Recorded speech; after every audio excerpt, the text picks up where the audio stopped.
Perubahan seterusnya adalah perubahan dari segi kesihatan.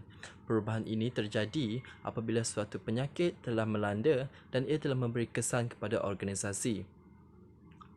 So, kesan-kesan ini telah menyebabkan organisasi harus melakukan satu perancangan ataupun satu sistem yang baru untuk memastikan mereka boleh terus mencapai produktiviti dan juga dalam waktu yang sama mereka boleh menjaga keselamatan pekerja-pekerja mereka daripada penyakit yang berlaku ataupun daripada perubahan kesihatan yang terjadi dalam persekitaran mereka.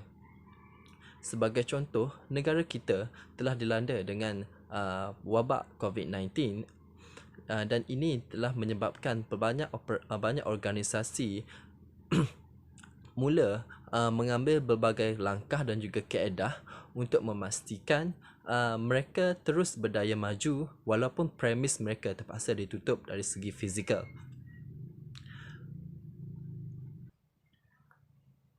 Kesan yang terjadi daripada perubahan persekitaran kesihatan ini telah menyebabkan banyak organisasi telah mengambil langkah yang pertama iaitu mengamalkan atau memperkenalkan konsep bekerja dari rumah ataupun bekerja di luar pejabat.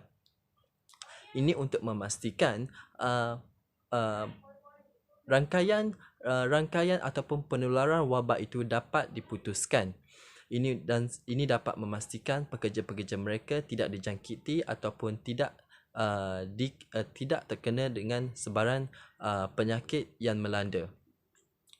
Seterusnya ia juga dapat membantu untuk memastikan organisasi untuk terus beroperasi walaupun secara online. So kaedah yang digunakan adalah kaedah iaitu berhubung ataupun berkomunikasi melalui dalam talian. Oleh itu, organisasi akan menyediakan atau memperkenalkan sistem online ini dengan membantu menyediakan pelbagai kemudahan kepada pekerja-pekerja. Sebagai contoh, mereka akan menyediakan kemudahan telefon bimbit, kemudahan data dan sebagainya untuk memastikan mereka dapat terus berkomunikasi di antara satu sama lain.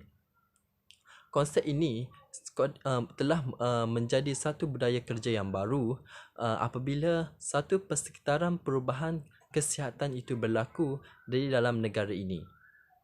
Dan ia ternyata telah berkesan untuk memutuskan rangkaian penularan wabak COVID-19 pada waktu yang sekarang. Selain daripada itu, organisasi juga haruslah memikirkan satu cara di mana mereka perlu mengenal pasti pekerja-pekerja yang harus bertugas ataupun terus melakukan kerja-kerja mereka di dalam premis. Sebagai contoh, mereka-mereka yang dipaksa untuk bekerja kerana mereka perlu untuk berhubung dengan pelanggan-pelanggan.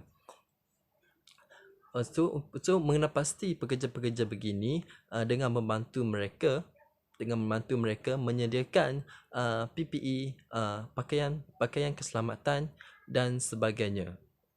Ini penting untuk memastikan mereka tidak dijangkiti dengan pelbagai penyakit ataupun terkesan dengan persekitaran kesihatan yang terjadi di sekeliling mereka.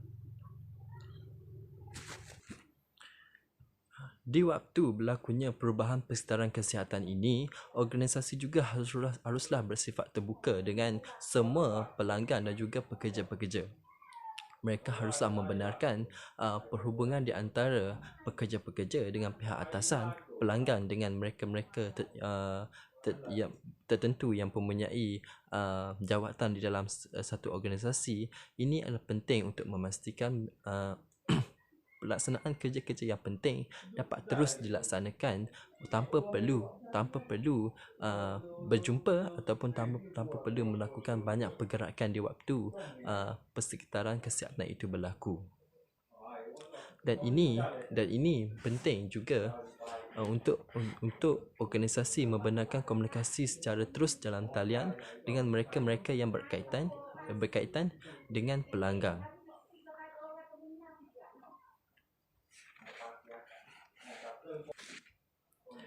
Kesimpulannya, perubahan kesihatan yang berlaku ini telah memberi kesan positif dan juga kesan negatif